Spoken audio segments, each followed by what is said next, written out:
Happened in the 90s.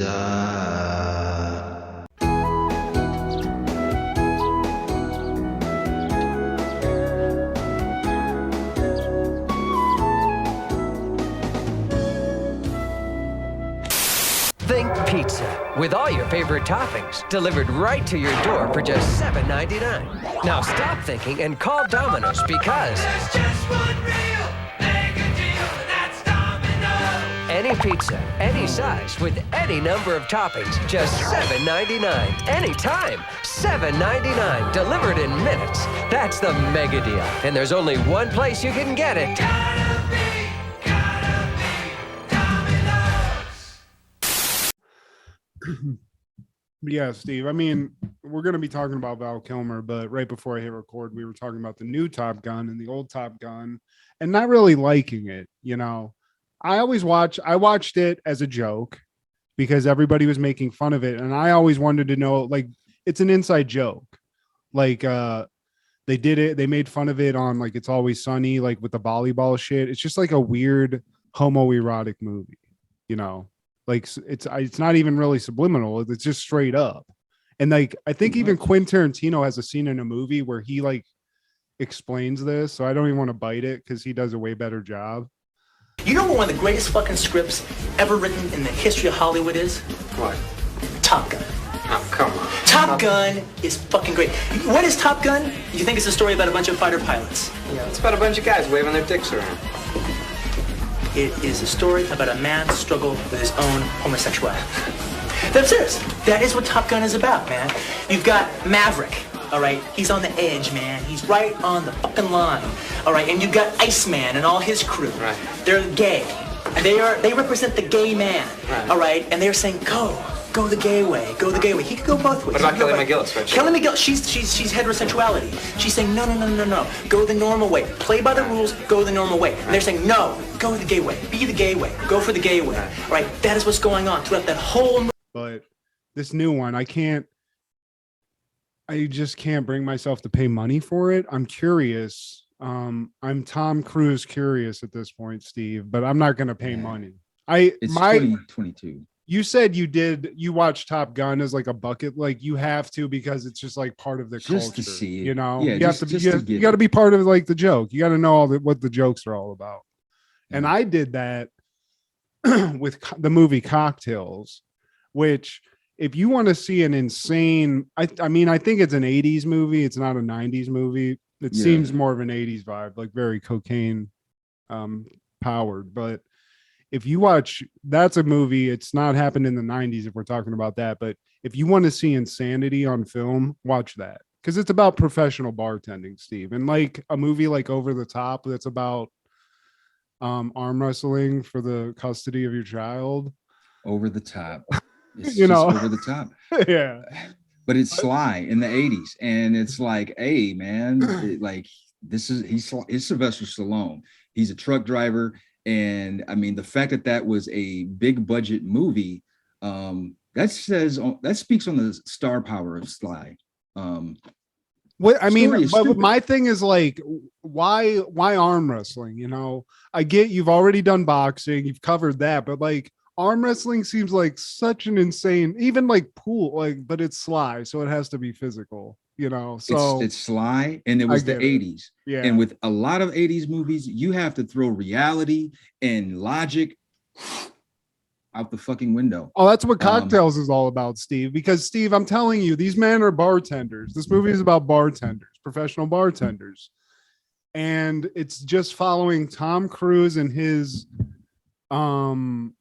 mentor, so to speak. That's like an older, like weathered bartender from Australia who's just like a playboy type dude. And I don't know, maybe they're gonna do a new one of those. I'll go to the theater to see Cocktails, you know, whatever they're gonna call it. I guess I'm a hermit compared to my friends. You would actually leave your house, use up this expensive ass gas and gas money to go see a Tom Cruise movie. Oh, dude, I mean, there's a certain amount of edibles you can eat to make any movie experience. Nope. Just spot. Motherfucker. No, Y'all no. can have me smoking crack. I don't give a fuck about Tom Cruise. unless like really my caring of Tom Cruise or his movies probably stopped. Actually, I know it stopped a long time ago. Steve, you're being glib. Okay, you're being glib, Steve, and I don't appreciate it. My name's Steve, so this glib guy, I don't know.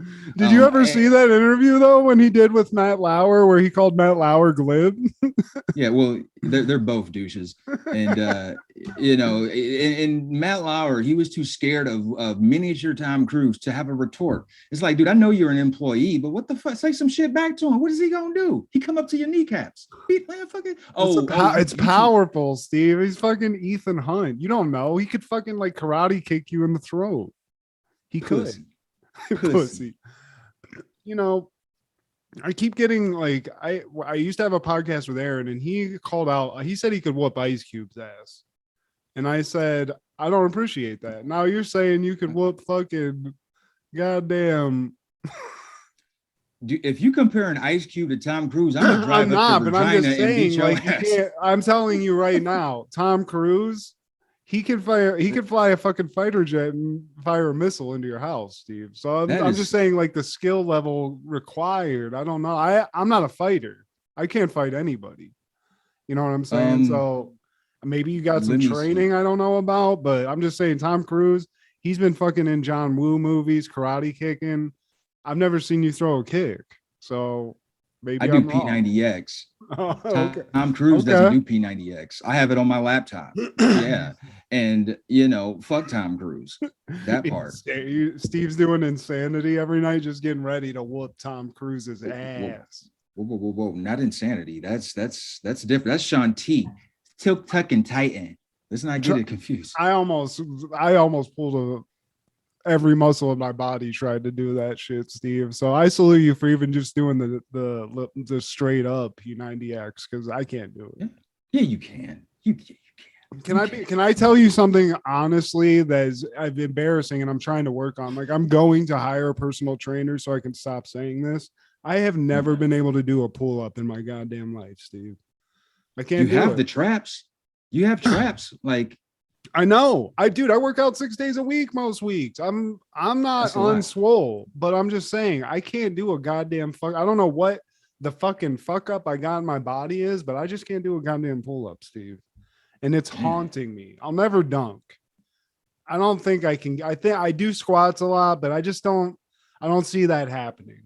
But I feel like I can get myself to do one fucking pull up in my goddamn weighted jumps. Weighted jumps. Weighted jumps. Yeah, and man. Not those things that I used to see that you put on the front of your like shoe to make you jump higher.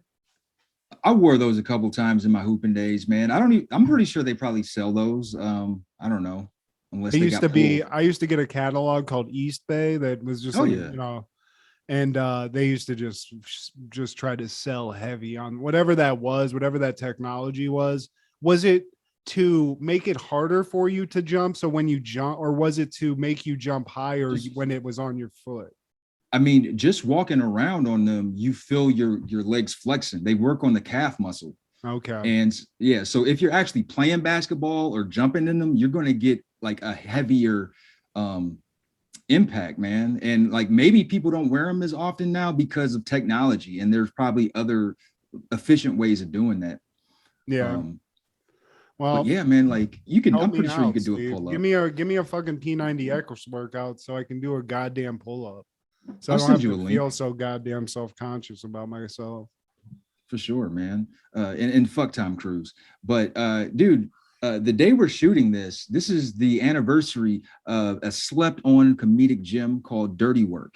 And you know, you would be ashamed at how many people I talk to about this movie are like, oh, Norm McDonald, Artie Lang, Don Rickles is in that, Chris Farley. I never heard of it. Well, yeah, because you've had your head up your ass. Yeah. Get your fucking head out of your ass. Go to the fucking library, because it's gonna be, you can go anywhere to get this fucking movie, and it is hilarious. It's very accessible. I've never seen so many dead hookers in my life. Like, Is Chris Farley made this might be his greatest performance within like a 5-minute period. Just the amount of like Saigon hooker jokes and just intensity. It's great. And the fact that it's his last performance. This is like people think that that Almost Heroes was his last movie. No, this was, man. Adam Sandler's is Satan. Burn.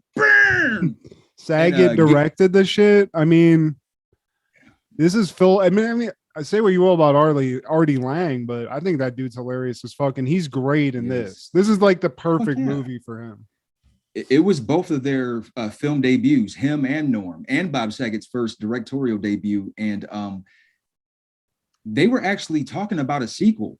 Bob Saget had an interview with Kevin Hart on his show, and Kevin Hart was talking about how it's like one of his favorite movies ever. It's a cult classic. And Bob Saget was like, so you want to be in the sequel, don't you? And he was like, dude, if the offer's there, I'll take it, no hesitation. So they were in talks of it, but obviously it's not going to happen now. Norm McDonald would pass a couple months later, and then a couple months after that, we lose Bob Saget. But that's a missed opportunity, and it's got Gary Coleman in there too for like just a rando clip.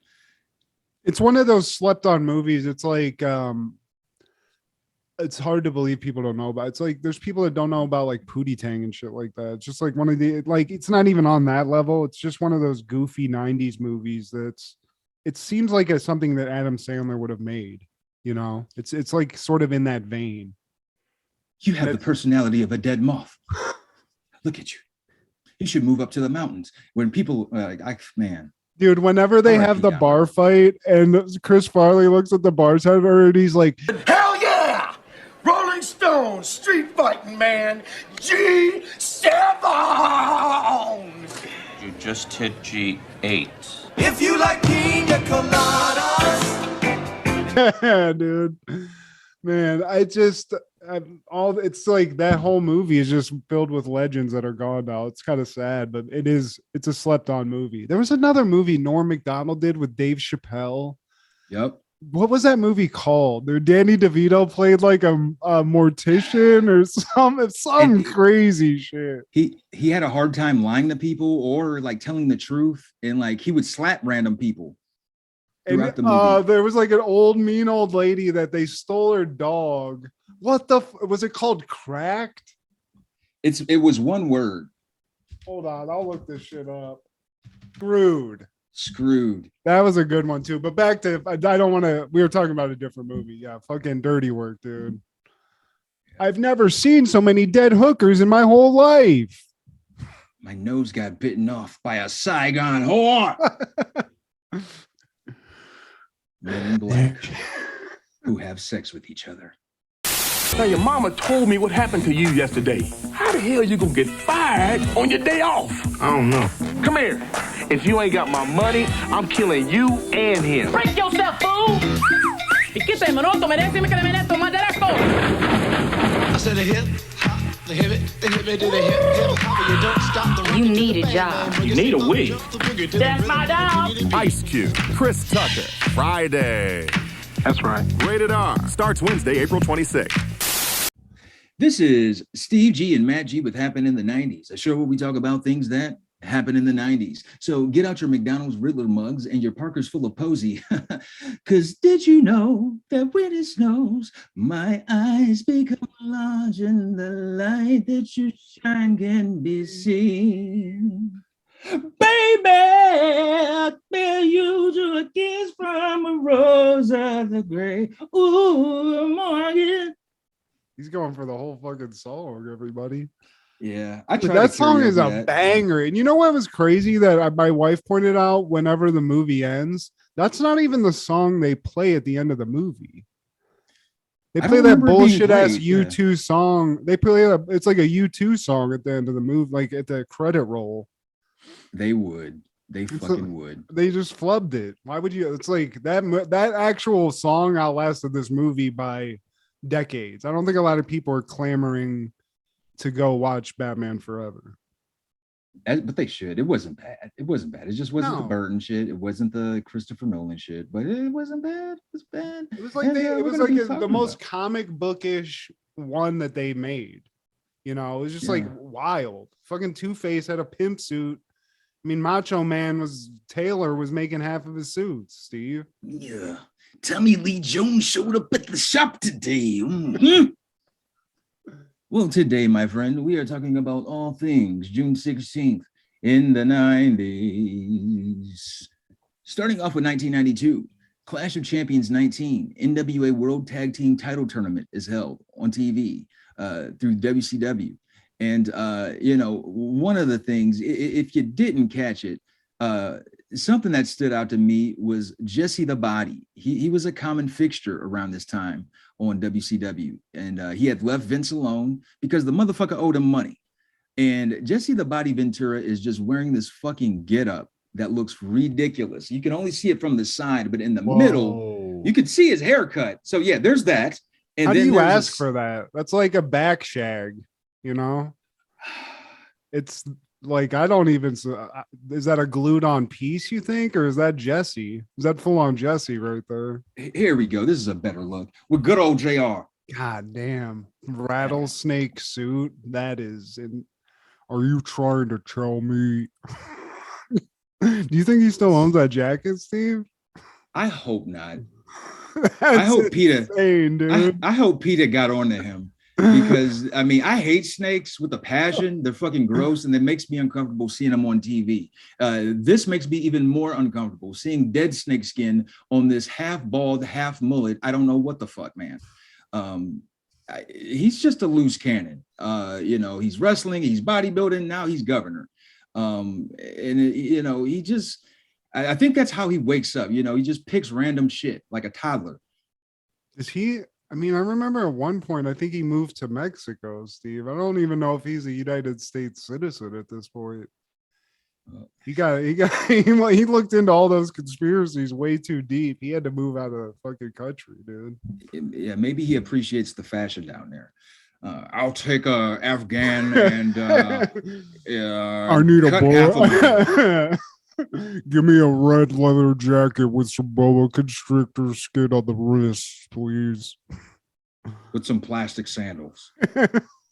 And some jorts. Jeez. And another thing, you know, one of the better fights was Jushin Liger. He had a tag team partner, and he's a legend over there in Asia. And he went up against Chris Benoit and Beef Wellington. And yeah, I know it's ridiculous. But Benoit, he showed off some of his early greatness in '92 on this day. And Jushin Liger, like I said, man, it was a lot of flipping, a lot of reversals, the things that make a quote unquote great match, man. Well, the fashion wasn't doing it, so somebody had to fucking step up. And, JR, though, I gotta say, JR, when you showed me his side of the screen, looking sexy. Look at sexy, flexy, young JR. His whole face works. He's got all his hair. It's great. It's back in the good old days. That man has a family. Stop the goddamn match. He got them nooks. He got them goddamn nooks. And in that family, this episode's got some wrestling, and we just couldn't jump on it because Vince scares us. In '93, Clash of the Champions 23 is held on WCW, and you know, I'm just going to say, Jesse, this is more suitable. You still look ridiculous, but not as bad. And then you got Tony Schiavone. Tony Schiavone never changed how he looked. He just stayed the same. Still, I mean, Jesse the Body. It looks like he's in witness protection, and he looks strange. That doesn't look like him. Did he gain all? He must have had some water weight or something. Stayed a lot of fucking bread, you know, had some beers or some shit. I'm getting ready for Predator 4. I got time to bleed. You want to know who probably wasn't watching Clash of the Champions 23 in 1993 when it came out? Matthew. Who, Steve? Who's dead? Probably Tupac Shakur. He appeared as a guest on Yo MTV Raps with the late, great John Singleton. And he was confessing to physically assaulting film directors Albert Hughes and Alan Hughes in retaliation for his firing from the film Menace to Society. I remember this being a big deal. And, you know, this is kind of how the interview started. He's being Tupac. He's got charisma, blah, blah, blah. And then by the end of the interview, it went like this. And people had to calm him down. He's making his Carl Kanai sweat. And, John Singleton even had to get up out of his seat. He's way in the back because, there he is. I mean, Ed Lover's there. He's a big guy. He's got he's got height, and Tupac, by all accounts, is a smaller guy. And then you got the other Dr. Dre. Yeah, I always found that so bizarre. But I mean, they both got famous, so shout out to both of them. I mean, is the other Dr. Dre still with us, Steve? Barely. He was right there at the door, and nobody opened. So it was like, all right, I'm gonna go back now. This was recently, but he's still with us. He's had like a lot of health issues because he never got smaller. He just got older and bigger. I mean, I'm not trying to say it. Jazzy faded. He didn't turn it around. Yeah, man. Someone who probably didn't watch any of this shit in 1993, King Griffey Jr., he slugged his 100th career home run in Seattle. One of my favorite players of all time. Unfortunately, he never played for the Tribe. He did play for the Reds for a little bit, but an athlete of the 90s, man.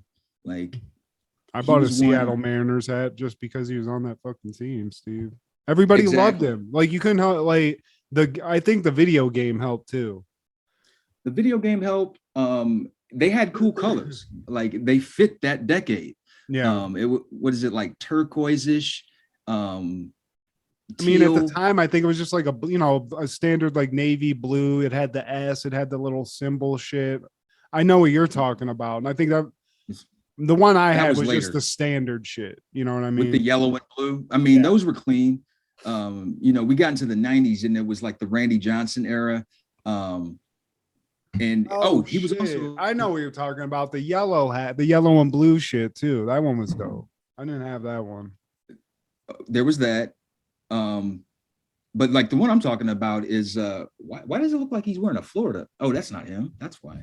I was like, I don't remember him playing for that, but I checked out. There we go. But dude, I'm telling you, the game. I think it was on Super Nintendo. I think it was any or N64, whatever the one was. We both know what we're talking about. The home run derby one, the one with like I remember the hitting was hard as shit in it. And it's probably why I don't play baseball games now, because I've never been good at playing baseball games. I suck at them, Steve, but I love that one specifically.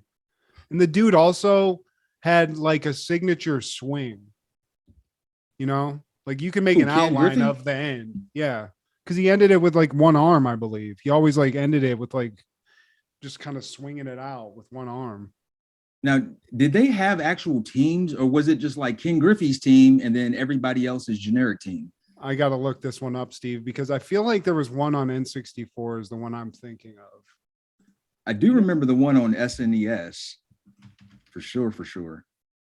Yeah, it was on Super Nintendo actually. And it's like cartoony, like they're jacked like batters and shit. And it was, I think a lot of it was like home run related, but it's called Ken Griffey Jr. Presents Major League Baseball, Steve. Nice. So it was very Blitz-like, but MLB. I mean, these guys are yoked, but this is the 90s. These might just be accurate to whoever we're looking at. Yeah. They look very Jason Giambi-esque, very yoked-ish. Word to Barry. Now, 1995 on June 16th, Batman Forever premiered in theaters. Batman must battle former District Attorney Harvey Dent, who is now Two-Face and Edward Nygma, the Riddler, with help from an amorous psychologist and a young circus acrobat who becomes his sidekick, Robin. Starring Val Kilmer, Tommy Lee Jones, Jim Carrey, Nicole Kidman, Chris O'Donnell, and Drew fucking Barrymore. Cause. I mean, I feel like this is when Drew Barrymore was just like on the outs with Hollywood. Like, I think shit got a little weird, like with her, and then she got I mean, she's sexy as fuck in the movie, but she's just armed. She is. But Steve, like, you got to go back in time with them, like we do on this podcast, obviously. But like we're coming off two huge Batmans. The first one, huge, with Michael Keaton. Batman Returns comes out with Danny DeVito, Chris Walken. It's crazy. It gets even bigger. So Batman at Yeah. this point, it's just they got to keep pumping them out. And this is not a Tim Burton directed movie. This was directed by Joel Schumacher. Joel Schumacher, yeah, and he wanted another direction. Yeah, and this is a Gotham that's very glitzy. There's a lot of light in this. It's not as dark. I mean, it is dark, but there's a lot of neon. I mean, look at behind you. It's very much that colorful, which I like, because I mean, this is a reflection of the 90s. We were big on neon and that kind of shit. But Joel Schumacher, he said he was inspired by the comics. He wanted to give it a more comic book feel, and he also appreciates Japan cinema and their usage of certain lights. I think with Japan though, they're not as neon. I don't know. You might know better than I do. I thought they were more like, primary colors, but I could be mistaken. I mean, probably go back and look at some shit that he's referencing. But I mean, I'm thinking like, I don't know, like everything that I've ever seen, and it's mostly horror, like Japanese horror movies. I remember there was like a movie like Ichi the Killer that I used to watch. I mean, it's fucking nuts. But yeah, it's a lot of bright colors. It's not necessarily like neon, but they definitely like push it as far as like, like it's kind of like this. It's like people in fucking tiger striped suits and bright green outfits and shit like that. And this is very much like I think he borrowed a lot from comic books, and he also borrowed a lot from like the Adam West Batman show, because there's a lot of like stupid one-liners and like little comedies. They even they do like a Robin line from the Adam West Batman in this. So I think I remember when I saw this, loving it, because I was a little kid, Steve. I mean, in the theater, did you see it? Yeah, definitely. I mean, this came out in 95. I'm 12. Definitely saw this in the theater. Yeah. I mean, this was the same thing they did with the other movies, that like it was on all the McDonald's cups. I mean, you couldn't escape it. It was everywhere. And Val Kilmer got to take the place of Michael Keaton. And I'm sure, I was too young to have really an opinion about it. I was just stoked to see a new Batman. But I'm sure that was like something that people bitched about. And it would have been cool to see Michael Keaton. It's going to be cool to see him again, because he's coming back as his Batman in a new movie. But I thought Val Kilmer, he does what you have to do. He played a dark, brooding dude that just stares off into the distance and says weird, cryptic shit all the time as Bruce Wayne. Yeah. And then he just said a couple of gruff, lines in his suit. And even like, he doesn't really even change his voice really in this movie. He doesn't even do something that like maybe a Christian Bale does. He just kind of just talk. He just is who he is. So I love watching it again. It's a little cheesy, Steve, but is in no way a bad movie. I think this movie gets a little bit of a bad rap in terms of quality. It does, man. I mean, because people don't like having to deviate from something that they've already put time in. It's like, dude, we already saw the Tim Burton series, and he was slated to do this one. It was going to be called Batman Continues, because he didn't even like the title Batman Forever. He thought Batman Forever is like a douchebag tattoo that you would see on somebody like that's a Batman fan. And like there were so many changes from the original, man. Like Marlon Wayans was slated to be Robin, but that didn't fall through. That would have been interesting. All the different possibilities. Robin Williams was offered to be Riddler. And, I'm a Jim Carrey stan, as you know, and anybody who listens to us know, but like, that's probably the only other person I could see that's like, I wouldn't mind seeing that either. Well, no, you got to think about this, dude. Like, this was at the height of Jim Carrey, and I mean, you can see it in this movie, but you're getting somebody that if he was in any movie, you'd flock to it. And he's in Batman, it's just like, it's fucking crazy. And I remember honestly being as stoked that he was in the movie as I was to see a Batman movie, which is weird. I think I felt the same, man. I didn't go to the theater and see it. But now that you brought this up, there is absolutely no way Adam Sandler's 90s was better than Jim Carrey's, because we talked about the comedy shit. I forgot to even think. I didn't even think about him being in Batman, and he killed this shit for what it's worth, man. I mean, I can't argue about. I think as far as his portrayal in this, but still, I don't know. It's a taste thing. It's a taste thing. I agree with. I'm not gonna hate on Jim Carrey. I'm not even gonna get pulled into that because you can't. And I loves me some Bobby Boucher's. I love the Canteen Boy, all his characters on SNL, man. But Jim Carrey was on a skit show too, and I mean, for sure. I mean, and he killed that. I mean, it's just almost like if you could have like a level and have it calculated to the most like the hugest decimal point possible, they're as close as you possibly can. The success that they had in the 90s, I mean, really the only person that I can think of that's even close to both of those guys is Will Smith. You know, as far as like leading man, comic, whatever you want to call it, like rapper. Yeah, I mean, he had it all. I mean, Adam Sandler, you can, I don't know if you want to call it musical success, but the motherfucker sold I bought a lot of Adam Sandler CDs. I was just going to say that's the one thing he has over Jim, because Jim didn't record shit. He was a entertainer. No CDs, man. And I do remember those CDs selling like hotcakes, man.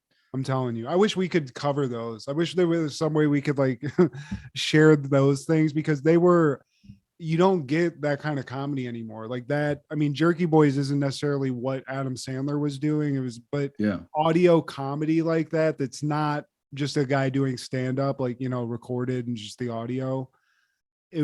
I had loved it so much. I remember buying those, and it was like a secret, like naughty thing, because they were, you know, people. I think my mom allowed me to buy it because he was on SNL. It's like, what possibly could this guy be saying? And then you get this parental advisory comedy CD, and it's like the most dirty. Yeah, exactly. And you know, it definitely got me in trouble. But yeah, they were on the same level. But as far as like Jim Carrey's thing, I think one thing that I hear that like negative opinions about his performance in this now, and it's kind of I wonder why. But like back then, I could kind of, if you follow like the movies, how they came out, you know, you get two pretty dark, like Batman Returns is fucking dark, dude. It's a lot of like crazy shit. And then to go from that to Jim Carrey, which is like, is it dark? No, it's just a comedic bad guy. And he's just so over the top. Like he does dark shit. He does blow shit up, but it's just like, it's just comedy is flowing out of it, you know. It's just he's doing Ace Ventura, but he's the Riddler almost. It's crazy. I mean, yeah, because he's Jim Carrey, you could probably see Ace Ventura, but he was actually inspired for this character by the original Riddler from the Adam West series, man. Frank Gorshin was actually one of his favorite performers growing up, man, and so he really wanted to tap into that.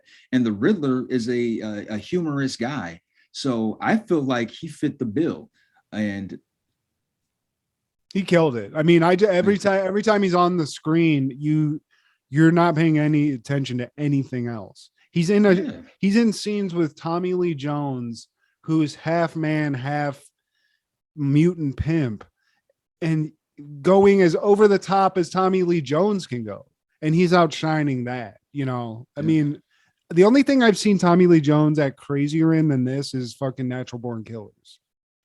That movie, he's like that. He's almost playing this, like his evil side is that guy. I feel like. And see, I seen critics like pan his performance because they feel like Two-Face should be more subdued, more calmer.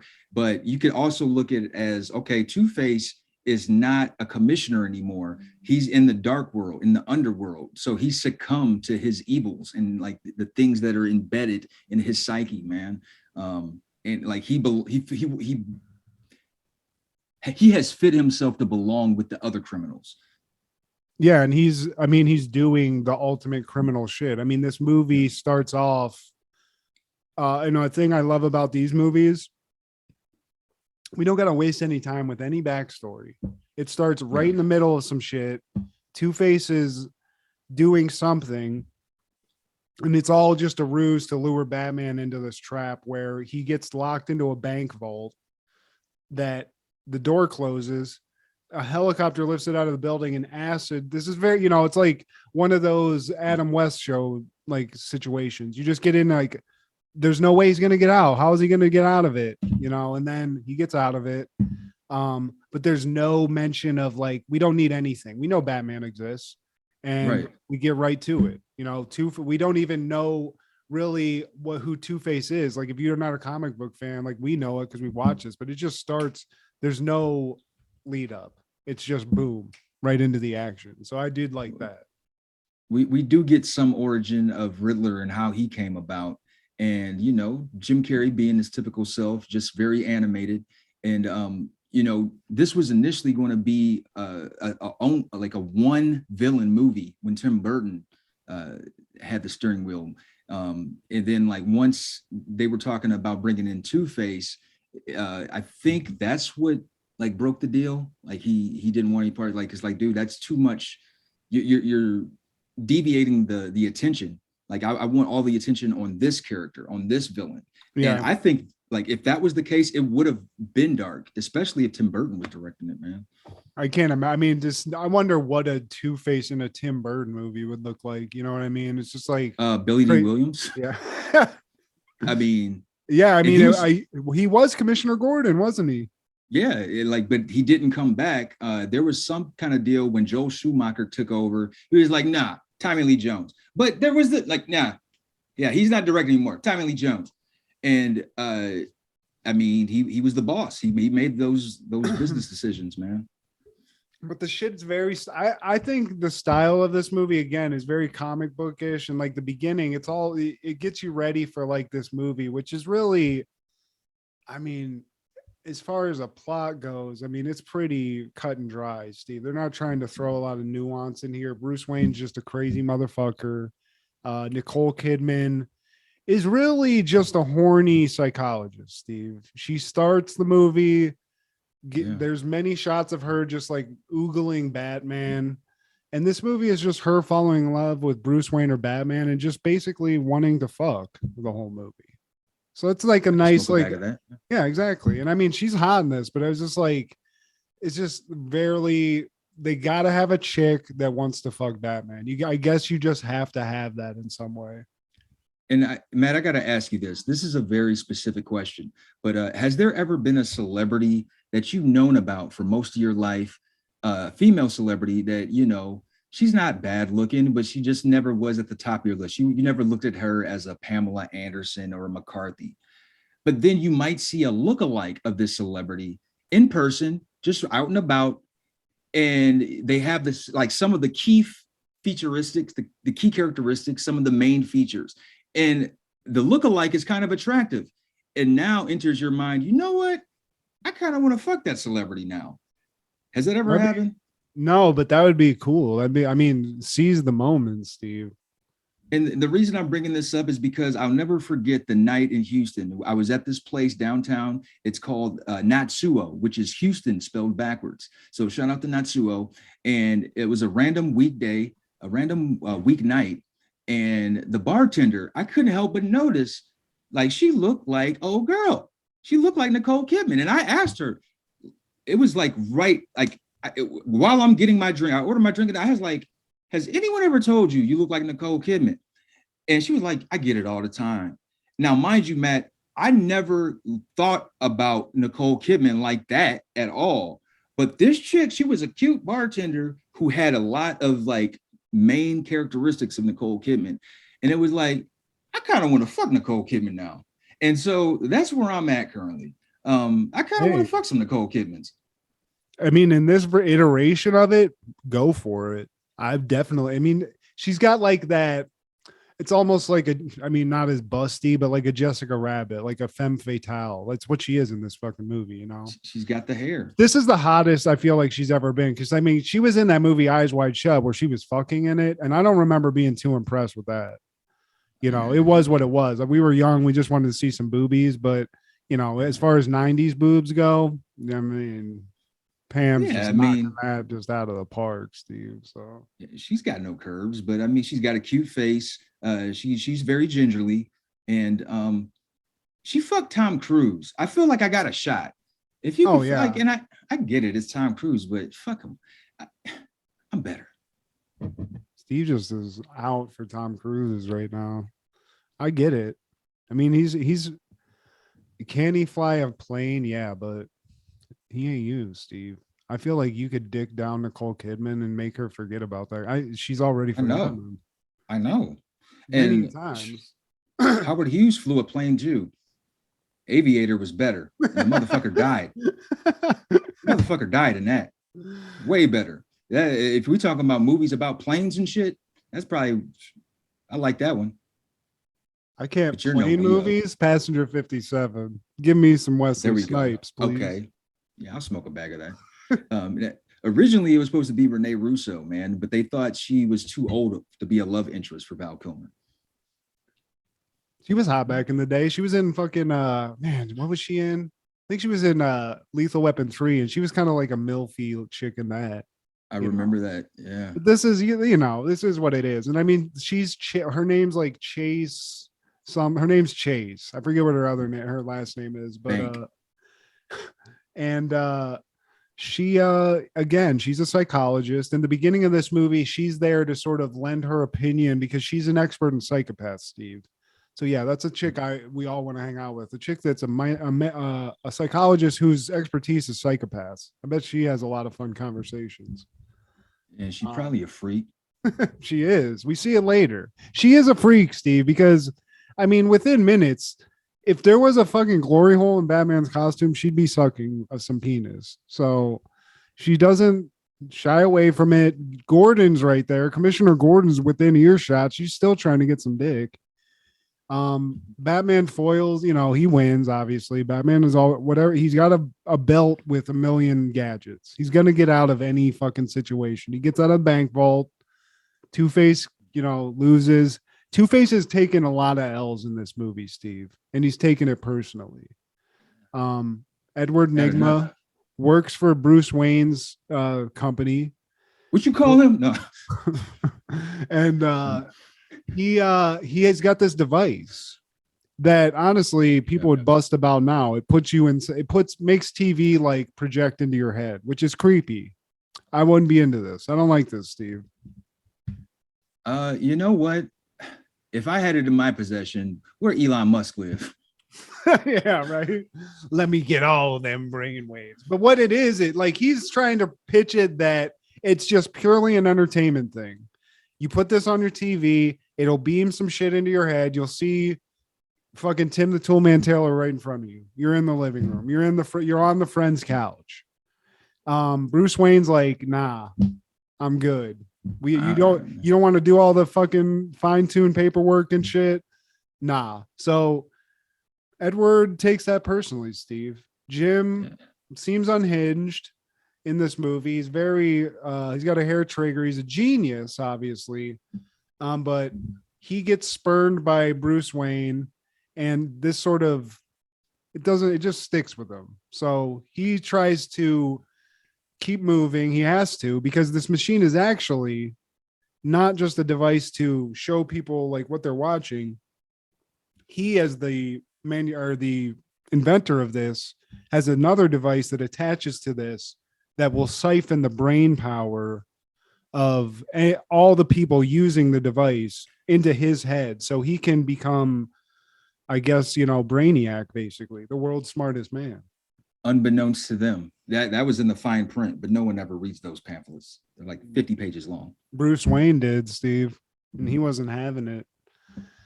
So that makes Edward a little pissed. He wants to get revenge, so he starts.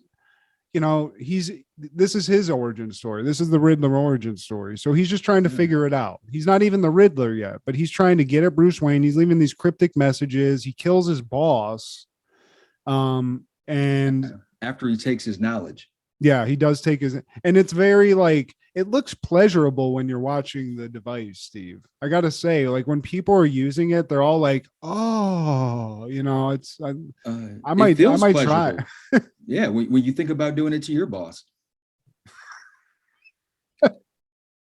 Motherfuckers never want to give me a raise. All right, I got you. And Batman is sort of struggling, Steve, as always. Batman's brooding. Bruce Wayne is sad. His parents had died, and he's constantly having these really vivid flashbacks to their funeral, because you have to show his parents' funeral in any in any Batman movie. It has to be done. And this whole time, you know, Two-Face is just causing mayhem every once in a while. You know, he'll try something, he'll try to kill Batman, Batman will get out of it. And Two-Face is just, again, taking L's, but doing it, I gotta say, the fashion, Steve, again, the Macho Man / Armani combo, I love it. It's half Randy Savage, half Morris Day. And, you know, I wouldn't say he's completely taking L's for being a man with half of his face scarred. He keeps some hoes. Yeah, and that's what I love, Steve. He's got Drew Barrymore, who's like the little angel for the good side, and then the bad side's like a chick that's like doing blow and like, you know, drinking 40s and shit and cooking them fucking, you know, fried food. Debbie Mazzara, I think her name is. Yeah, she still is. She's the prototype for that. Was she in one of the? I'm trying to think. She was in a gangster movie. Oh, I'm sure I mean, man, it was something about the mob, obviously, but I don't. She was always like, she's hot, dude. She's a cook now. She can cook you some food and give you a dick suck, Steve. So shout out. I know. I bet. And she just has that look that just says, I'm a freak. What you want to do about it? She was on some fucking show I used to just hate. Entourage. Yeah, she was on Entourage, I think. Entourage. But she's like, yeah, so he's got some bitches, Steve. He's Two-Face. He's a charismatic guy. He'll flip a coin, he'll throw you a dick, you know, he'll throw you some dick, or he might shoot you in the head. But it looks like he's got not only fashion sense for himself, but another thing I love, all the henchmen they got a uniform, they got their own unis. They even got Tommy guns with a little neon fucking drip on them, Steve. Like, when you get into this gang, there are some things that you get as part of the package that if I'm trying to figure out what gang to join, I think I'm leaning to Two-Face because you get a lot of cool extras. You know, everything is dripped out, man.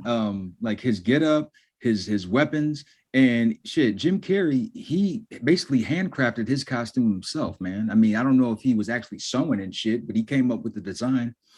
Well, he had that weird like Zoltar machine in his lab that he stole the costume off of, at least the initial one. Because we get a bunch of costume changes for Jim Carrey throughout this movie as he sort of gains power. Because, you know, this whole time, basically, he's invented this machine. He's been spurned by Wayne.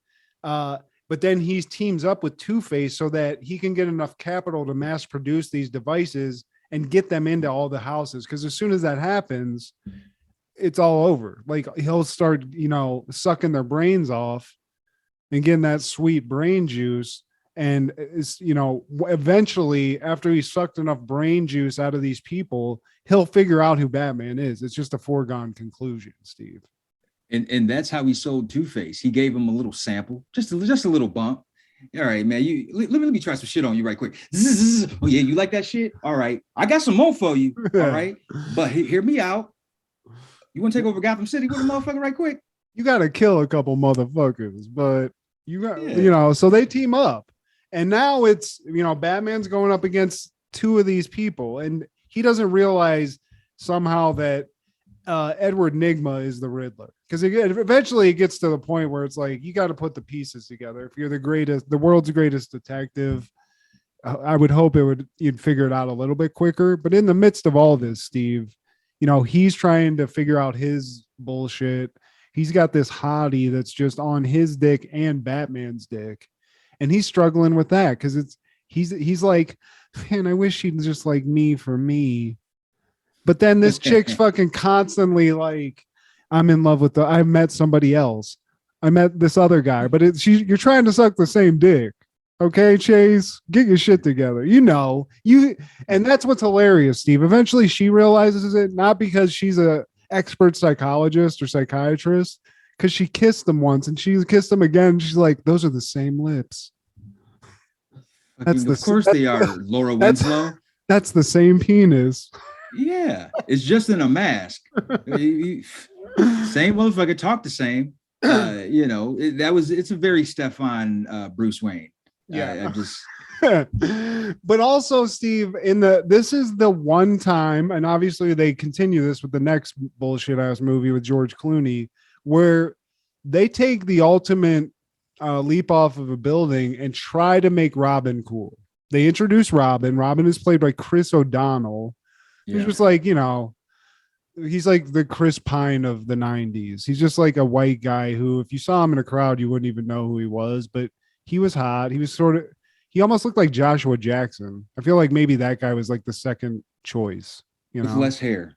He had like the what do you call it? Do you remember the professor from And One Basketball? He's Joshua Jackson with the professor haircut. he went to the black professor. Yeah. But so Robin is in this, and this is his true origin story from the comics, where his family is like a circus family, the amazing what are they called, Steve? Graysons. The Flying Graysons. And so at some point Bruce asked Chase out on a date, and he's like, you know what, baby, let me tell you, I'm a billionaire. You know where we want to go? The circus. So that immediately is I get why she wants to fuck Batman at this point, but he takes her to the circus, and lo and behold, the Flying Graysons are here, Steve, in full effect. And we see why Robin is Robin. He's a fucking trapeze artist. He does the death drop. He'll pull the fucking net out and say, fuck it, Steve, I don't need a net, fuck a net. And you're more of a comic book guy, or at least growing up you were, more than me. Like, did you know this prior to this movie?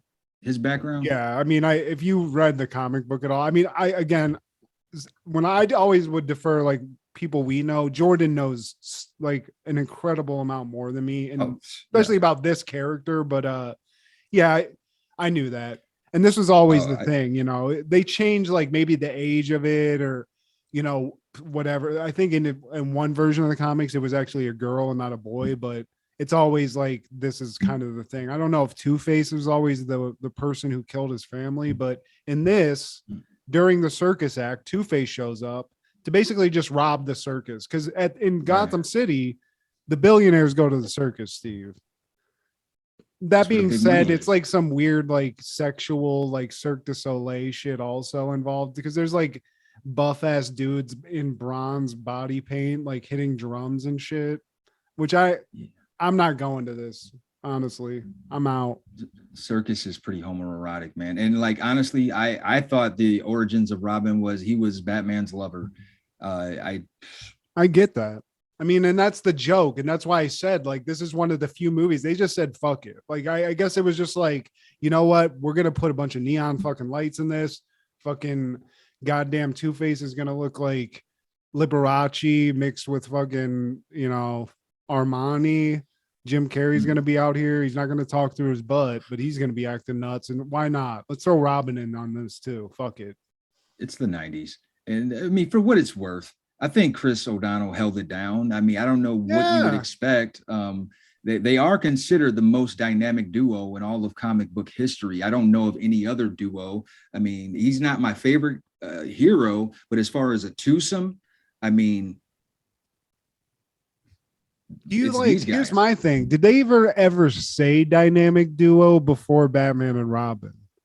I mean, sure, that's a word, people could have said that at some point. There's a lot of wordsmiths out there, people way back in the day, that they could have said it, but I'm telling you, as far as like being pop culture, I think that's the origin of this. So yeah, I get it. Might be onto something. It's a weird thing though, because especially now, it's like a guy and a young kid together. It's his ward, it's very questionable. But in this, they pull it off, and the thing I love about this, Steve, and this is where like the logic tree of watching some of these 90s movies, they just didn't give a fuck.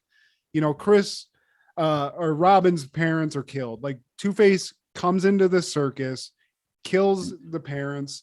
Robin, he actually puts like this huge bomb in, like, hangs it from the ceiling, and somehow Robin bodies this thing out of the top of this, like, what structure, whatever it was, and saves everybody.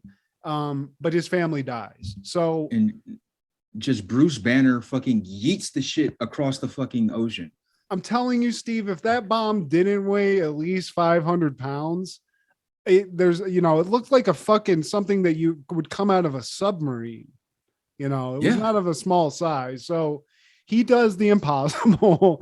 He fucking, does the world's strongest man. I've seen some shit like that, but those guys are usually ESPN, like 500 pounds and named Sven Jorgensen and shit like that. And his family's dead, Steve. But here's what I love.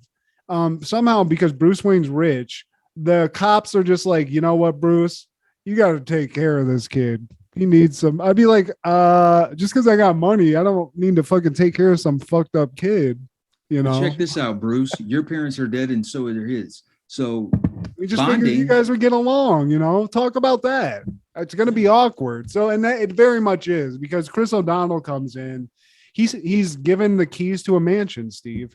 He gets a butler. He was a fucking carny 5 hours ago, and he doesn't give a fuck.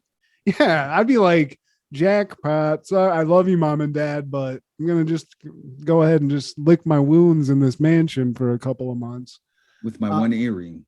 Yeah, but I promise I'm not gay. Motorcycle. Yeah, but here's the thing. He's not into it, Steve. He just wants to kill Two-Face. And that's really all he wants to do. And Bruce is like, look, man, I know you want to kill the guy, but I can't tell you why, but it's just not going to help. But Chris O'Donnell's not into it still.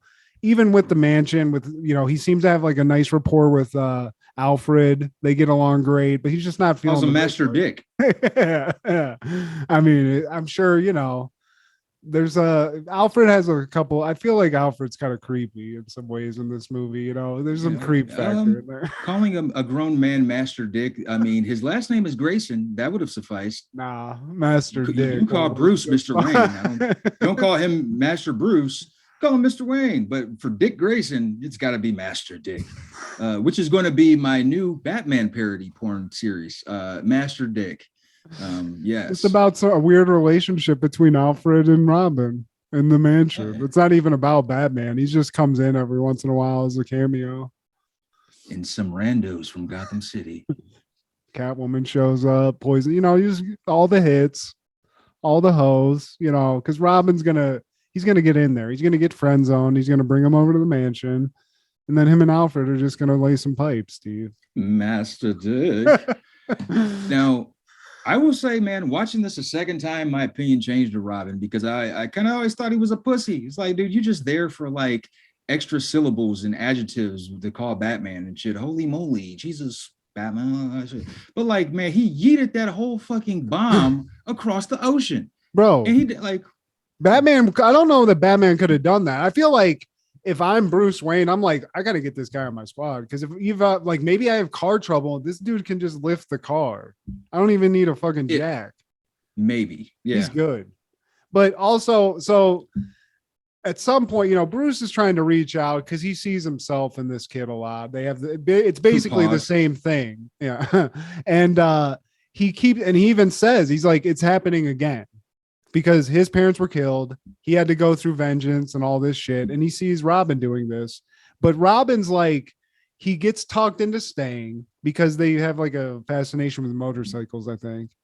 So it's kind of like, okay, you can stay. But then instantly he sees like what I always would assume you would notice if you were just like Bruce Wayne's friend. Like, why is there one locked door in this house that just like why is there a door here? And Robin says that, and everybody's like, just don't worry about it, dude.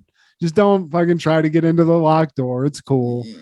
Yeah, yeah, man. I'm doing some reconstruction. It's just where the septic tank is, dude. It's all fucked up down there. So just definitely you don't want to go down there. So just don't worry about it. So he clocks that, and he does what any carny would do: flip around a couple of bars, gets in an open door like at the last second, and he gains access to the fucking Batcave, Steve. And what does he do? He doesn't just like sit and wait for Bruce to get back. He steals the fucking Batmobile and just takes it out, just try to pick up some pussy, Steve. And that's what I love that. And that's why I think we both love this Robin. He's just one of the boys, Steve. Yeah, with the one earring. Happy Pride Month, by the way. And I don't think it worked though. I don't think the Batmobile got him chicks, man. Even with the one earring and some acrobatic tight roping and twerking and shit. You just they just I don't remember seeing Robin Dick Grayson getting any tail. No, and I think they were all like Bat Boy. They were calling, they all were just playing him anyway. But I do think that this part of the movie is where the visuals of this was something I remember to this day, because like in this scene, Robin goes to like the hood, and the hood is like a weird rave alley that's in black light with like crazy neon paint shit. But is that Echo Park? Yeah, basically. Modern and West Hollywood fucking at night at some place in an alley. But he just fights like this biker gang that's covered in like neon paint shit. And while it is cheesy, like why would these people be out here like this? Visually, it looks cool as fuck. He saves a chick. He fucking beats up a gang. But eventually Batman comes in and is like, yo, you fucking stole my fucking car, which understandably I would get. I'd be like, you know what? Maybe I overstepped. Maybe I should have just taken the Jag and not the fucking Batmobile. I apologize. Bro, you ain't taking no more of my shit. You dented the whip. I got a big crack where the wings are, motherfucker. This ain't even a Lambo. Like, this doesn't have, I can't go to the shop on this, bud. They ain't got the parts. I gotta have Alfred's arthritic ass fucking banging out shit in the fucking metal shop down in the basement. He's all fucked up. He's this shit. But so at some point, they get to a head here, and Batman / Bruce Wayne decides, hey, you know what? Fuck it. I'm in love. This shit's gotta end. So I'm shutting the Batman shit down. Get out. I'm gonna go fuck some of this fine ass pussy that I got on the slip slop over here waiting. Or attempt to, at least. Yeah. And but it's just not going to work out, Steve. I mean, Chase, she never wants Bruce when Bruce wants to fuck, and she never wants Batman when Batman wants to fuck. You know what I'm saying? It's just funny. She can't figure it out. Eventually Jim Carrey's machine just goes into every home. He basically Shark Tanks this with Two-Face's money. Becomes like viral. Everybody has it. So he's just fucking sucking brain waves. Like he's a full-on addict at this point, Steve, and it's working. His plan to the T. He's got a hunger for more. Can everybody see this crazy green energy that's coming out of these things? Or is this just like a vision? You know what I mean? Like if I put this on and then I look out my window and some shit's coming out of my head, I'd be like, you know what? I don't know. Mom, let's take this back. This is fucked up. Harshman, Bromfield, Steve would have been like, does it get me high? I don't want to watch Consumption Junction on with a 3D fucking brainwave machine, dude. Scatman. Well, not those. I'm a Scatman. I wonder how many people watched that video, Steve. That exact video that we watched. I mean, was it on every college campus, you think? It had to be. Dude. As fucked up as it was, I guarantee you across the country, people were watching Scatman. Consumption Junction was a pioneer. Like, we started college and like the internet wasn't in its infant stages anymore, but it was walking, it was saying words, and people had access to it, especially in college, man. So like, I'm pretty sure most of the dorm rooms were playing Consumption Junction, and that was a popular item, the Scatman. I mean, that was one of my favorite times, Steve, when we would all find a video, whatever it was, that I can remember specifically, because once one of us found it, you would hear that song coming out of different dorm rooms, just like, it was just like the flu just going everywhere. If smartphones were around, it would have been a ringtone, a popular ringtone. You were a ringtone, Steve. I totally was. You scared the fuck out of many of people in lines that I waited in whenever you called me. So, yeah. I mean, we used a lot of time to talk about this movie, man. Obviously, Batman wins in the end. He gets the best of Jim Carrey's Riddler and Tommy Lee Jones' Two-Face. But like the people who were considered for Batman before Val Kilmer were Daniel Day-Lewis, Kurt Russell, Alec Baldwin, Ethan Hawke, Ralph Fiennes, and Tom Hanks. And Kurt Johnny Russell, Depp. though, Kurt Russell as a Batman, just what might have been, Steve. That would have Out of made the me names, bust. yeah. Out of those, or Daniel Day-Lewis, I mean, he was Abraham and Last of the Mohicans. I mean, honestly, that dude could probably, you don't know what he'd do. You know what I mean? Like, I'm sure he would kill it because he kills everything he does, but that'd be kind of weird. I can't see Daniel Day-Lewis being like, yeah, let's do this. I'm going to be Batman. I don't see that. Something else I can't see is Mark Wahlberg being Robin. He actually auditioned for it. Hey, Bruce, how you doing? How's your mom doing? Oh, really? Oh, how's your dad doing? Oh, really? Oh, fuck, Bruce. What the fuck is wrong with you, Bruce? What was the butler's name? Alfred. Why'd you do that, Alfred? I just wanted you to like me. I'm so stupid. That's the Nick. I'm gonna wax the Batmobile. Hey, Bruce, I want you to check out this car I bought. I want you to check out my new car. I just wanted to, because if you don't like it, I'm going to totally take it back. I'll totally do that. God, yeah, it's fine, Scotty. Alfredy. But yeah, I went in thinking I was going to watch this movie and like hate it like I did Twister, but I walked away being pretty not blown away, but just having a fun time. It was a 2-hour movie. It didn't feel like 2 hours. And people might say Tommy Lee Jones did like bad or Jim Carrey did bad, but to me, for the tone of the movie, they fucking nailed this shit. You know, they both did, man. And Bruce Wayne, Val Kilmer's Bruce Wayne is probably my number 2, man. He could have totally gone and done the next one. You know, I don't think there was any reason to replace him, but I think it's just not a lot to do, man. Batman doesn't require a lot. You got to be a sexy fucking dude and you got to be able to brood. So as long as you can do that, you know, I feel like his portrayal of Doc Holliday, honestly, to me is the pinnacle of what I love about Val Kilmer. This wasn't necessarily his greatest triumph, but this wasn't a bad movie in any way. It was just different than what we were used to at the time. Yeah, and Bob Kane, the creator of Batman, said that was his favorite interpretation of the character up to that point, because Bob Kane, he left us in '98, so he didn't get to see Christian Bale and Ben Affleck and all of that shit. But up to that point, that was his favorite, man. So that says something. I mean, there's something about a movie like this Batman, where we're getting all these superhero movies that DC's making where it has to be dark. It has to be realistic. It has to be like the last one was like watching Seven. You know, it was cool to see Batman, but it's like, there's something about watching one that's just it's got a fun like tone to it. It's got some jokes in it. This is very funny at times or very insane and like over the top. And it doesn't have to be crazy because comic books inherently are over the top. Like that's what you get. You get these crazy colors, people in crazy fucking outfits, and they just they went for it. The next one that Joel Schumacher did, like with Batman and with Arnold Schwarzenegger and stuff. Yeah. It just wasn't good, you know, and there were things that he went even further on, like with the look, where it's just like, I get the criticism of that movie, but this one, I think it's unwarranted. Is it the best Batman movie? No. Michael Keaton will forever be my favorite Batman, but same, yeah. I think his mistake is using 2 villains, man, because he had Poison Ivy and Mr. Freeze. If it would have just been one or the other, that probably would have made Batman and Robin a little bit better.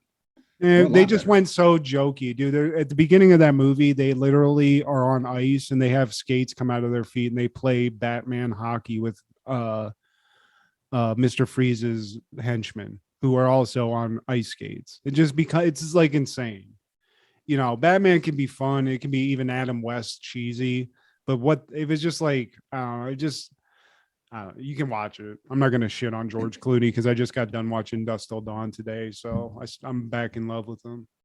The people know that it was a dumb movie, but we can't overlook the fact that there was a lot of beef started on this set. Val Kilmer was selected because of his portrayal on Tombstone. Joel Schumacher liked it so much, he was like, that's going to be my next Batman. And also there was a rift between Tommy Lee Jones and Jim Carrey. Jim Carrey being who he is, good-hearted in nature. And, he just didn't understand why Tommy Lee Jones was just throwing so much shade. They said at one point, this is according to Joel Schumacher, that Tommy Lee Jones just walked up to Jim Carrey after he asked him how he's doing. He hugged him and said, "I hate you. I really don't like you." When Carrey asked why he was doing it, why he was hugging him, he said, "I cannot sanction your buffoonery." And it just went downhill from there. He said he never liked his movies. He thinks he's stupid. Like, dude, what the fuck? Damn, dude. What the fuck, Tommy? Step back, Tommy. Step the fuck back. And Joel Schumacher got so pissed off at these little snits and riffs between the two, he decided to never work with them again, which was a lie because he would eventually work with Jim Carrey on the movie 23, number 23. And also there was beef with Val Kilmer, who was being testy throughout this whole production. He had just recently gone through divorce, and there was a time, Schumacher said, where they didn't speak for at least 2 or 3 weeks. Jesus. And it's amazing that this came out this way. Then that's crazy. Yeah, it's just actors though. Tommy Lee Jones seems like a hard guy anyway. He's like a Southern dude. It just seems like I feel like he's a prick. In all respect to the man, he's been amazing throughout my life as an actor. But that's hilarious. Yeah, he's a boomer. What do you expect? Now that same day, Supermarket Sweep airs its last episode. It would return in 2000, but many a summer day, me, my grandma, my mom, we would watch this shit as if we were getting free produce. You just wanted to play it. This was one of those games that as a kid just looked so, even the Supermarket Sweep. There was something they did for Nickelodeon called the KB Toy Run, where you get to run through the store and just, get as much as you could. And that's the vibe of this show. But yeah, this was always on USA. Yeah, or Lifetime. I don't remember that. Television for women. USA had this and a couple other shits. That one with no whammies, no whammies, no whammies. Stop. That one. I forget what that show is called. Yes, Pressure Luck. Yeah. But yeah. And I remember this shit. I love this. Well, yeah, my mom was heavy on the Lifetime network, and if you only had one TV, it's like, all right, ma. Bonded. I mean, if you have to watch one of those shows, at least it's this. You can get into this. It wasn't like bad. Price is Right. It's like, fuck it, I'll guess on them. I've seen prices. You get competitive. We're competitive guys. As if you're getting some of that shit.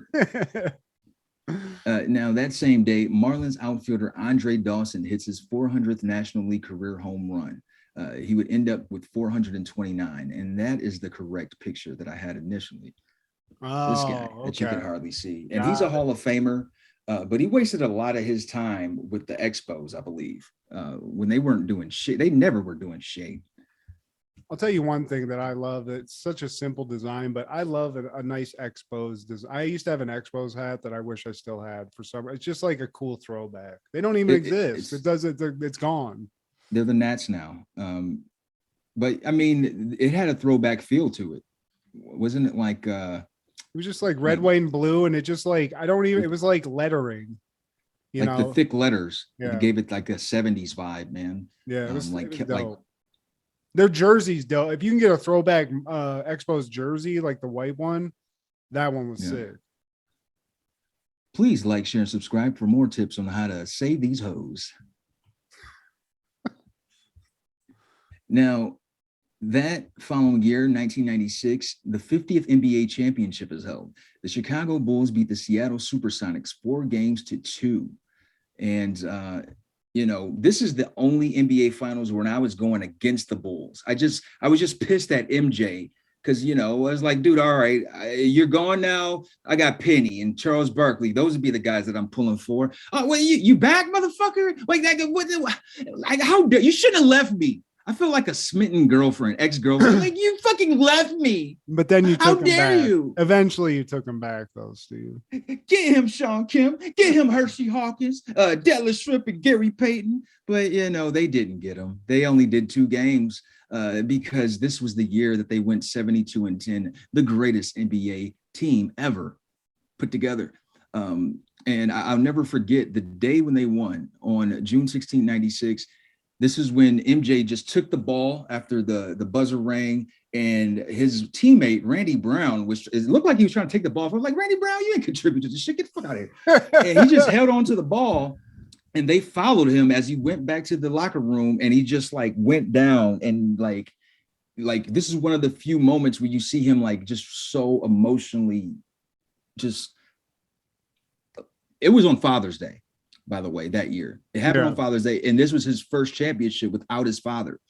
His father was murdered in '93 after they beat the Suns. And it was a very emotionally driven speech that he gave to Ahmad Rashad in the post-game interview.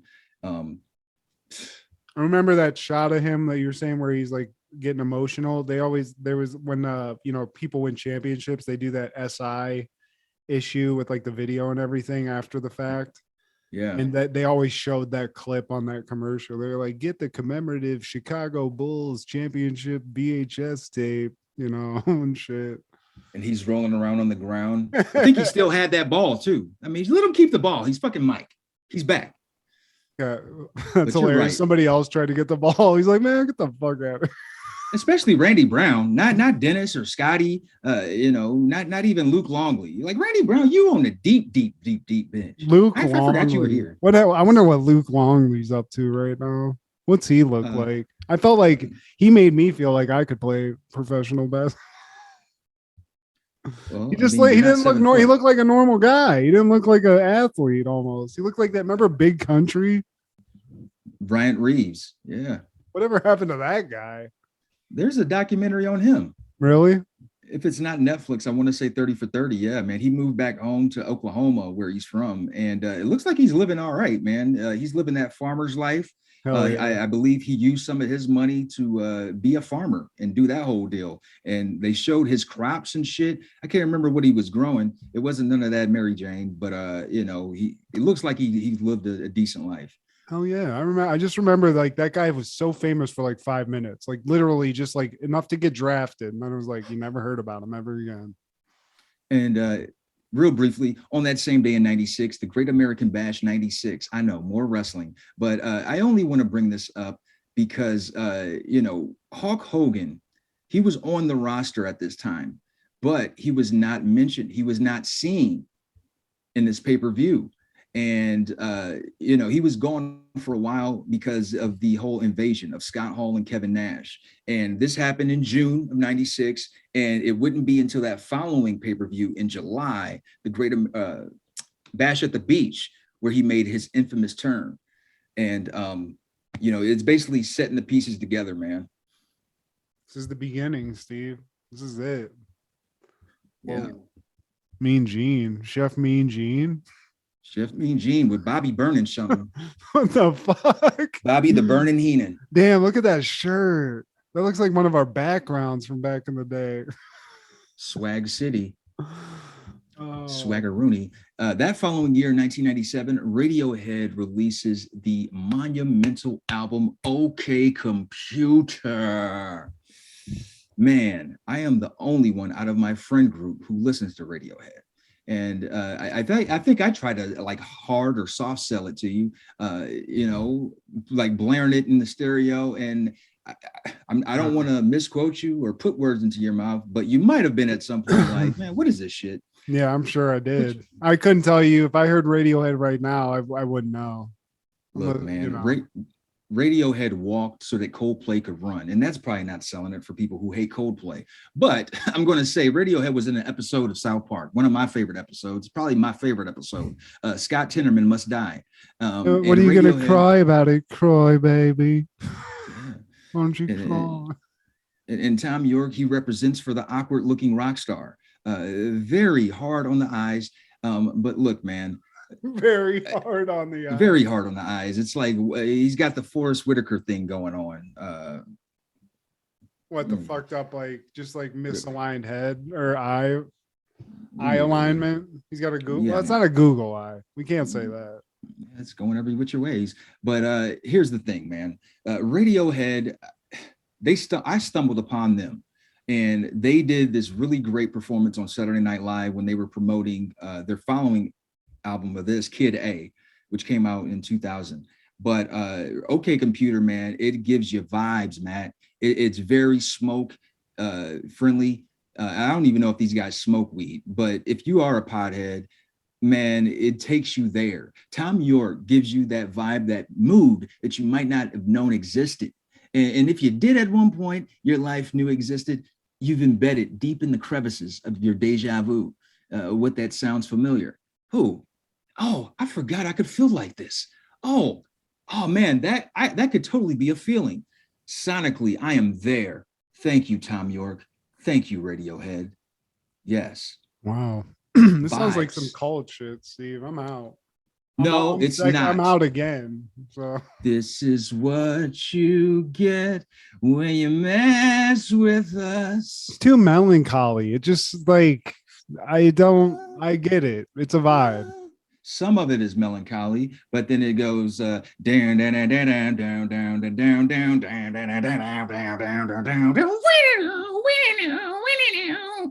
Paranoid Android is considered one of the greatest solos in the history of rock and roll music. Word to Guitar Weekly, or was it Guitar Monthly? Was that fucking magazine?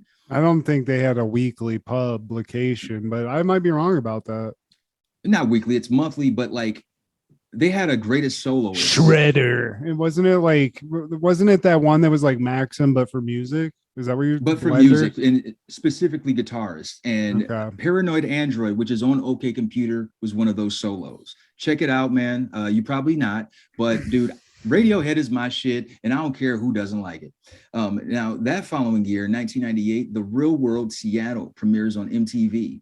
And this is the one where the guy, the token black guy whose name is Steven, slaps the shit out of Irene. Those are little teddy bear and whatever Boston piece of water you got. And Seattle, Steve. Seattle. I don't know why I went Boston. I you know what? I got Boston and Seattle. I always get them confused, those seasons. Well, maybe it's because Frasier was in Cheers in Boston and in Seattle, and you're just like infatuated with the man, you know. That adds to it. Yeah.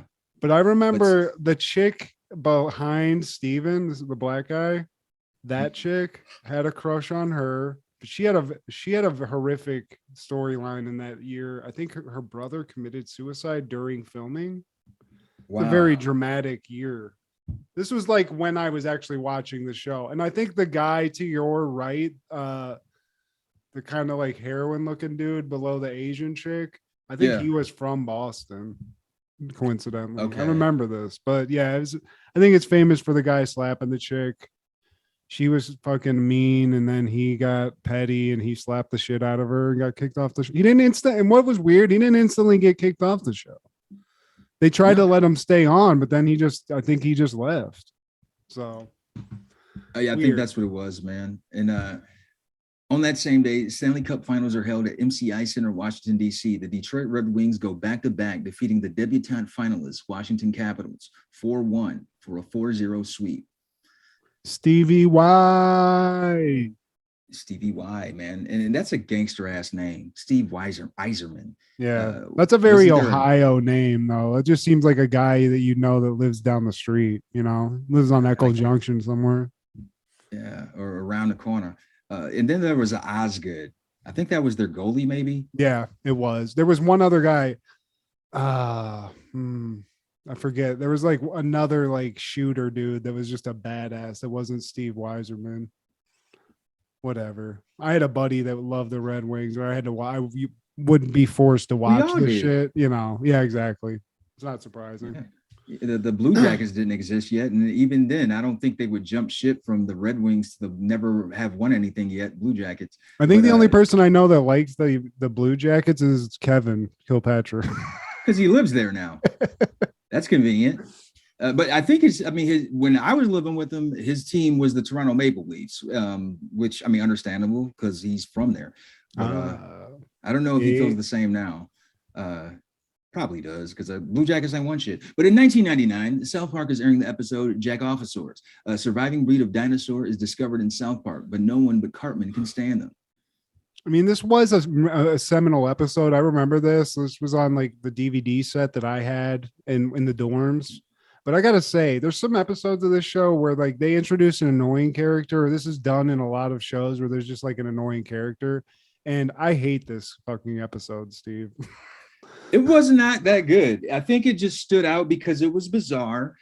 South Park, this is only season 3, and we were just infatuated with the show. Yeah, it could have been a shitty episode, but like we had rose-colored glasses on. Trey Parker and Matt Stone, you could do no wrong. I mean, there's hilarious shit in this. Like, don't get me wrong. Like Ned not having the voice box, that's fucking fun. He's burp talking half the time, fucking hilarious.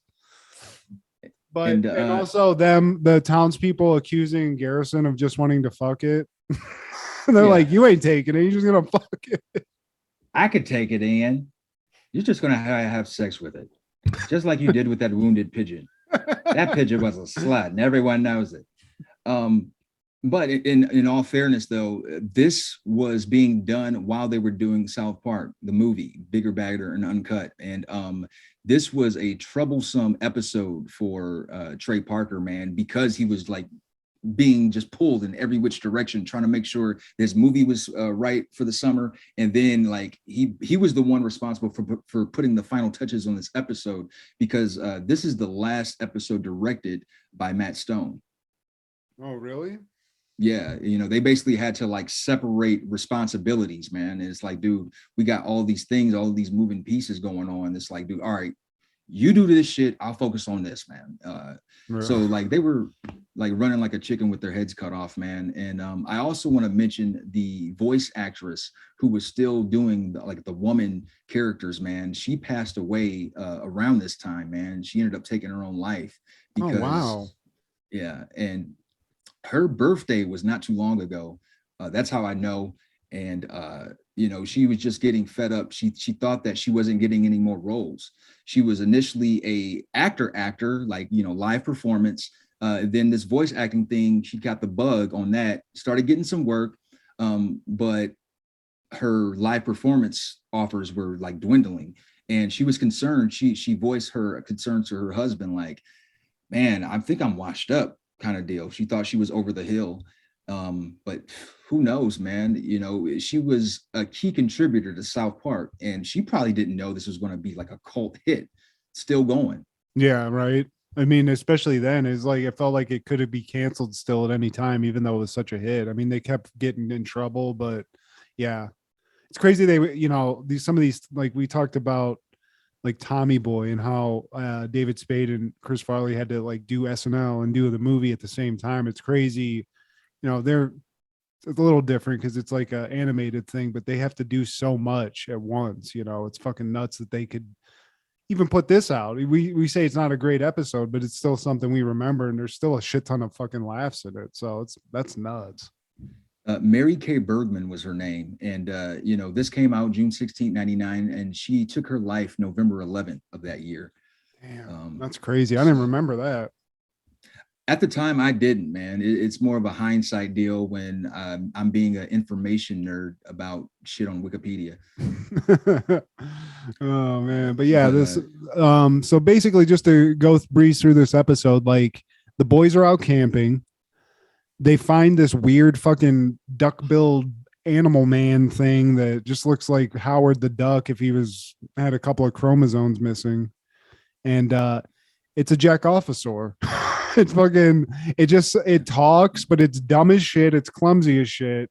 And while they're fascinated by it at first and they want to like bring it back, after they actually succeed in bringing this thing back, they realize this thing is a fucking bummer. This thing is dumb as shit and annoying. It's clumsy as hell. But these three businessmen who just randomly pop up, they say that the Jakovasaurs are extinct. They're heading to extinct, and there's only 2 left. And the names they give them are, I think, Jackoff, June, and Hope, maybe, or something like. It's Hope and Joy, I think, is what they call them. But like one of them's called like Juju or some shit. And the town initially, like, they're trying to figure out what to do. They give them a house, Steve. They give them a house. They want to help breed. Yeah, and they get them in there, and these things are so fucking dumb. They don't even know how to fuck. They have no idea. Yeah, it's weird. It's fucking like a virgin. It's some weird shit going on. But eventually they succeed in breeding. But Somehow, when this thing, somebody. and when this thing has one kid, it shits out a whole litter of kids. And these things are even dumber than their parents, Steve. A whole mob of them. I don't know how you quantify a group of this species. I don't know if it's a mob, a gang, a jack-off gang. A load of jack-offs, Steve. These are just some straight up fucking, this is a big ass group of jack-offs. That's what we're going to call them. There we go. And nobody's, what people kind of like it at first, but then again, like we said, they're annoying. But one person that really is into it, Steve, is oddly enough, Eric Cartman. He's fascinated by these things. It's like E.T. and the little kid. It's like, man, only I can understand you. Come back. And, they succeed in breeding this Jakovasaur. They got a gang of them. And it's like, now that they have a gang of these fucking things, like, how do we get rid of them? Because they are annoying to everyone around, except for Cartman. And some of the Jakovasaurs grow a lot early than human babies, because the next day they're attending classes with the boys. And they're fucking morons, butting heads, raising their hands to answers they don't have. And Mr. You're a day Garrison old. I mean, who expects them to have them? But I mean, they're dumb. Like you'd want to slap them. As a teacher, I'd punt them out. Like they were worse than me. These things are pretty bad. But yeah, so everyone's like, how the fuck do we get out of these fucking things out of here? So they come up with making a fake game show that the prize is a free ticket somewhere the fuck out of here. To Paris, I think. Yeah. And the only person who's dumb enough to go up against these things is Officer Barbrady, who is so dumb he can't even throw the fucking shit. He can't even lose right. Yeah. He's fucking what color is blue? Blue. Hey, man, just stop answering, okay? Cut his mic. Forrest Gump this motherfucker. Yeah. He can't help himself. And it just gets to the point where the mayor's like, you know what? You guys win. Because they don't know no better. They're fucking morons. You guys win. You going to Paris. Bye. Bye. Get out of here. And Cartman tries to make them stay. And they kind of, they almost do. But eventually they get these things to Paris. And like, this episode ends in a hilarious way with them basically shitting on French humor because jackoffs get over to France and they're clumsy. They fall over things. It's like pratfalls. And they do what they do in America, but in France, they love this shit, Steve. They're like, oh, you are funny. Because it reminds them of Jerry Lewis, who was a hit back in the days. And that's another, why of all countries, I mean, he's from here. Like, why? Like, hey, man, it's just like Germany. It's like Hasselhoff being in. Yeah, I was about to say. It's like some things don't make any sense, but I have seen this. You'll see so when you watch Telemundo late at night and you don't know what they're saying, but it's like what the comedy beats are, and it's just like a woman tripping and then some guy being like, oh, it's just crazy. Yeah. So but I love as much as we said this wasn't that good, I still laughed. And shout out to Matt and Trey for doing this but putting out a burner of a fucking movie, because that shit was fire as fuck. No, Saddam. So before they came up with the game show, they were like, they're loud and annoying and idiots. They should go to Memphis. And ironically, that's where Isaac Hayes died. I mean, no forethought. Obviously that wasn't by design, but yeah. Or was it, Steve? South Park did it. Maybe that's where Obama got his campaign from this episode. Hope. Yeah, they were right. Just like those jackoffs. But this was actually a jab at the Star Wars series. This was the Jakovasaurs are supposed to be a slight at the Jar Jar Binks because everybody hated it. From what I've heard, I've never seen it. Probably won't ever. It's a very annoying character, and this was their version of that. Yeah. As a Star Wars lover, it was a mistake. But I will say, those movies get a lot more hatred. It's like Batman Forever. People hate them because they hate them, but it's not that bad. It is what it is. Nerds. And on that same day, Tarzan premiered in theaters, and you would have been better off watching the Jakovasaurs episode of South Park. Now, any callbacks, dishonorable mentions, or takeaways, my good sir? Well, shout out Jim Carrey. You are one of the goats. You killed this. Don't listen to the haters. But I gotta say, just as like a quick aside, I've been, like I told you before, I've just been like in a heavy 90s binge after watching Batman Forever. And I watched Dusk Till Dawn today. Again? Dude, I just can't. It might be insane. It might be filled with over the top shit, but man, I love that fucking movie, Steve. That might be your gummo. Apple pie pussy. It's just a fucking dude. It's got it all, dude. It's got the style and writing of Quentin Tarantino. He's got Quentin Tarantino in it, but it's got the like also the cinematic style of Robert. It's everything I love about movies from when I was a kid. Like those guys, my guys making one thing. And also shout out, when you bought this movie back in the day, it came in a double disc, and there was a documentary made about the making of Dusk Till Dawn called Full Tilt Boogie. Yeah.